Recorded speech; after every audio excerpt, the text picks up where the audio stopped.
берем тему про кольца Ньютона. И что это вообще такое? И с вами кто у доски? Маруся. МС Маруся с вами. Йоу, Маруся, молодец, давай. Тема кольца Ньютона. Запиши, все нормально. Круто.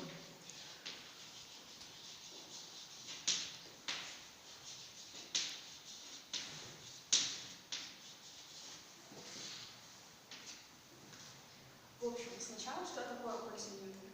Вообще, это такая кольцеобразная интерференционная картинка, когда у нас мы кладем линзочку на плоскую стеклышко, и у нас получается вот такие вот колечки. И мы видим там колечки яркие и темные минимумы, и яркие максимумы. Сама установка будет выглядеть следующим образом. Вот у нас есть какая-то пластинка. На эту пластинку, в свою очередь, мы будем класть ниточку и наблюдать вот эту вот интерференционную картину.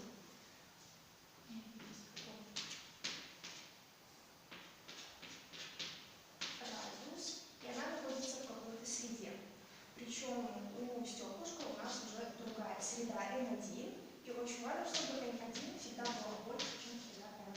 Показатель прямолинейной среды. И мы обычно можем наблюдать колечко и измеряем всегда его радиус. Ну и еще у нас есть такой показатель, как H, он будет служить, показывать расстояние, которое у вас между линзой и стеклом. Линза у нас полувыпуклая, то есть она выпуклая в одну сторону, а с другой стороны она будет прямой. Также в этой теме используются формулы. Просто запишу. Для H у нас есть две формулы. Первая формула – то, что у нас H равно радиусу минус корень квадратный из радиус квадрат минус r квадрат. Но эта формула не всегда удобна, поэтому есть еще приближенная формула. И тогда у нас H будет равно маленькое r квадрат и r. Но также можно записать эту же H и через максимум, и она тогда будет m поделить на r, r умножить на лямбда и поделить на 2. Но самое главное в этой теме мы обычно рассматриваем радиусы этих колец, темных и светлых, поэтому надо записать эту формулу для радиуса светлых и темных колец. Вот. Радиус m порядка какого-нибудь светлого колечка будет измеряться по формуле корень из m порядка минус 1/2 умножить на длину волны и радиус. Это для светлого кольца.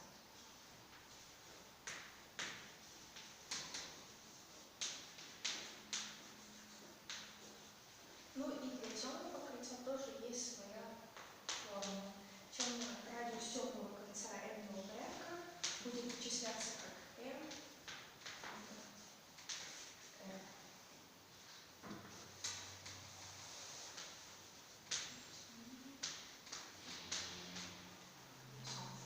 Ну и с помощью этих формул, в принципе, можно решить большую часть задач. Хорошо. И теперь кто решает задачку. Это может быть Маруся или кто-то другой. Да, вот ваша задачку продемонстрировать, как вы ее решили. Давайте, кто хочет тоже попробовать. Кстати, хорошо получилось, мне понравилось.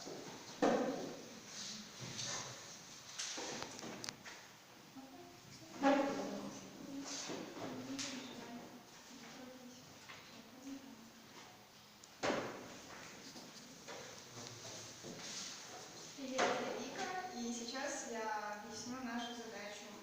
Условия зачитай. Зачитай. Хорошо. При наблюдении колец Ньютона в отраженном синем цвете лямбда равная 450 нанометров с помощью выпуклой линзы, положенной на плоскую пластину, радиус третьего светлого кольца оказался равным 1,6 мм. После замечения синего светофильтра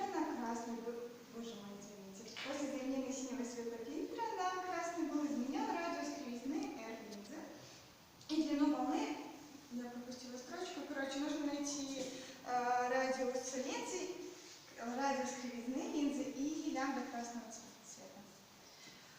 Так, вот Можешь стереть, наши да, основные что-то, что формулы. В нужно. принципе, их пока можно не стирать, а просто повернуть и выразить для Ну давай. начала радиус кривизны линзы. Вот. Радиус кривизны линзы будет у нас очень так. Ага, да. Светлого. Светлого у нас было третье кольцо в квадрате. Деленное на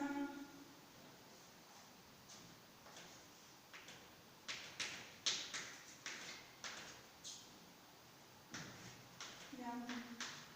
Просто подставляем все наши значения формулы и получаем приблизительно 1 метр.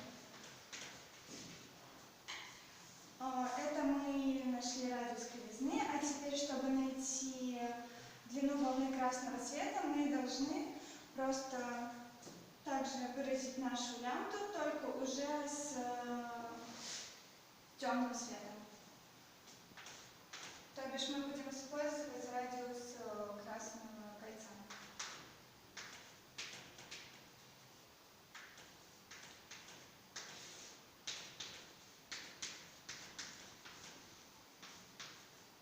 И в итоге у нас получится 0,7.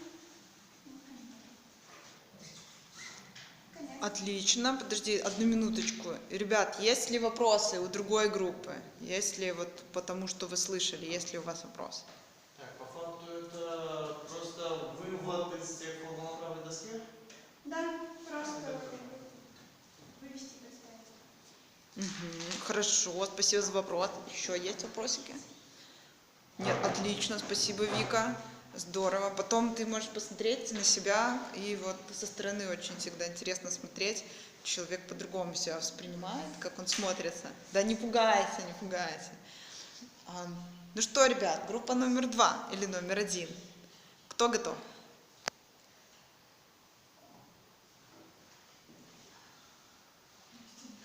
Ну не стесняйтесь, давайте. Все получится.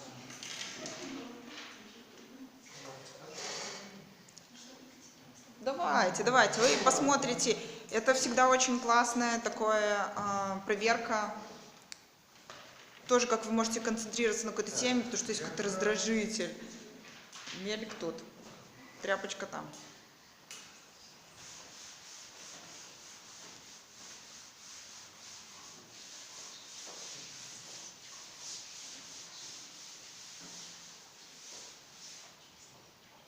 Так, собственно, еще рассказать вкратце про эту песню саму. Да. Так, собственно, про призму, значит, ну, как пишут в призму Френеля. Девочки, То есть учебники пишут просто призму Френеля. Значит, это из себя представляет, ну, по факту, вот примерно такой вот треугольник. Значит, он равнобедренный, сделан обычно из стекла. Собственно, как работает, ну, в нем получается интерференция. То есть у нас есть какой-то источник света, и лучше волны нарисуем. Далее в треугольник, точнее в призме происходит интерференция, и далее результат получается в принципе аналогичным опыту Юнга. То есть мы опять-таки получаем набор максимумов и минимумов. И, кстати, как ни странно, эти максимумы и минимумы подчиняются функции, функции максимумов и минимумов, точнее закону этих максимумов и минимумов.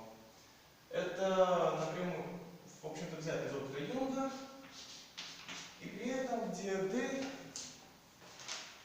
так, собственно, где эта дельта будет равна, так, подождите, дайте поищу. Нашел. Так, получается x нашего, так, сейчас напишу, значит так. Получается, где дельта будет равно координате нашего максимума умножить на размер между, между щелями. Да, я использовал один источник света, но в дальнейшем задаче, как в опыте Юнга, будет два источника. Можно сказать, что источник не точечный. То есть здесь учитываются его линейные размеры. И в знаменателе это расстояние. Собственно, вот так получается закон максимума конференции. Так, при этом его угол будет равен. Так, сейчас введу понятие угла. Получается, ввожу альфа, это преломляющий угол. Так, и еще вот так красиво нарисовать. И мои углы падения. Они обозначены эпсилон. Собственно, скажу как по-родительски, можно доказать, что эпсилон равно альфа n минус 1. Цитаты великих людей. В дальнейшем я это буду использовать. И в принципе по теории из призмы Френеля я закончил. Теперь приступаем к задаче. Хорошо. Ты можешь что-то стереть, что-то. Так, значит, это мне понадобится. Могла правда стерисовать, но ладно.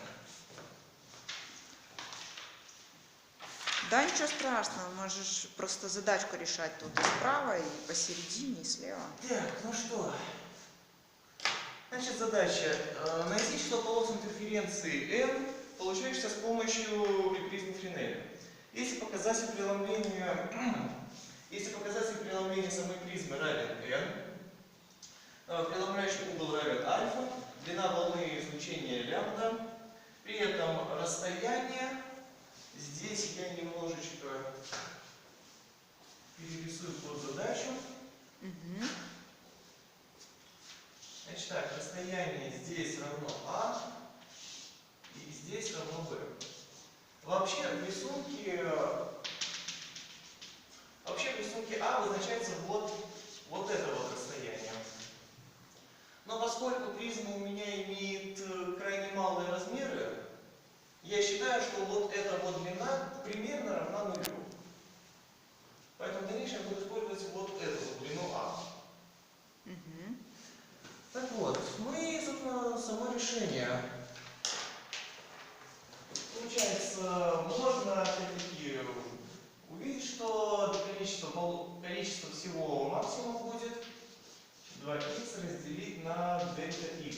Причем, что я забыл, х это вот это расстояние, дано по условию задачи.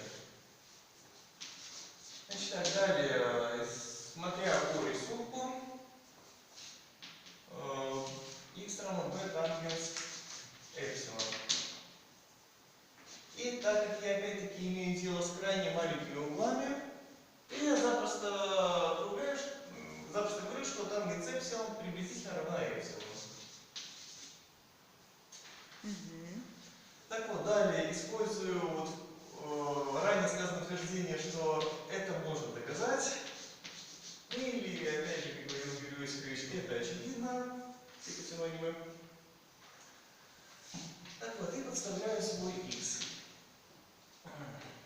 Равно бета альфа минус 1. Значит, x нашел, теперь еще дельта x. Значит, моя дельта x это расстояние между полосами, расстояние между максимумами. Значит, так, далее. Вспоминаю свои условия максимума. Я сюда сразу же все поставлю. N, N, так, А плюс B. Опять размер между источником света и этим экраном я плюс B. Так, и N. Ну, я уже говорю, что это учитывается линейный размер моего источника. Я еще раз пишу. N в задаче не дано, но там можно выкрутиться. В дальнейшем выкручусь. Так, собственно, как я ищу дельта x, мне надо. Я сразу запишу. Мне нужен будет x n плюс первого порядка. Так, здесь допишу тогда F+1 порядок.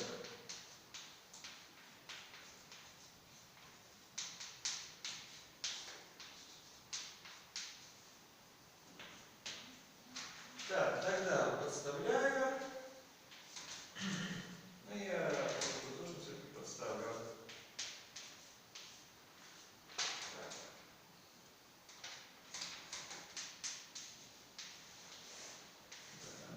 Так. Минус.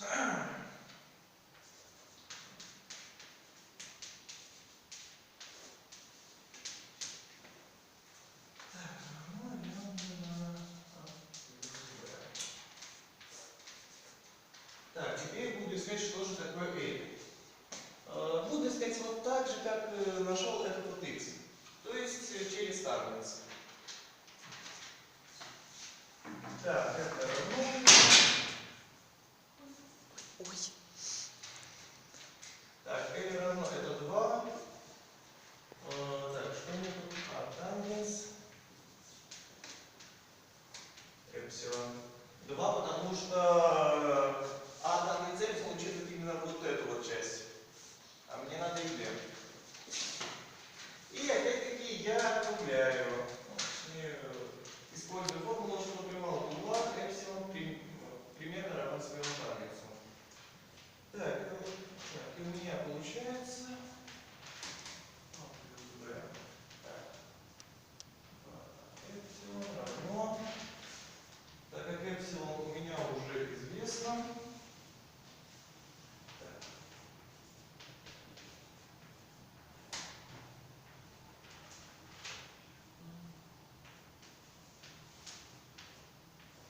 Так, собственно, x и b количества мне известны. Теперь могу вставлять вон сюда. Так. Равно 3x. 2x на 3x.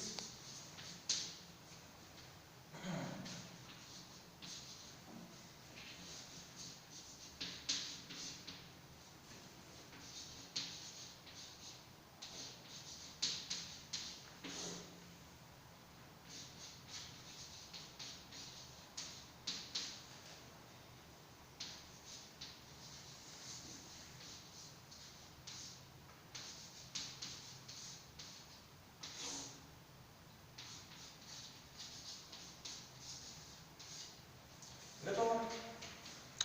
Отлично. Тогда ты не представился, кстати. Тебя я зовут? Влад. Да, Владислав. Спасибо, Владислав, очень здорово рассказал. Значит, что мы можем в качестве ДЗ-шечки задать? То доказать вот это пресловутое выражение, обведи его в кружочек.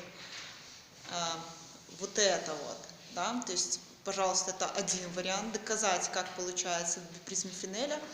И второе, решить задачку на одну из этих тем.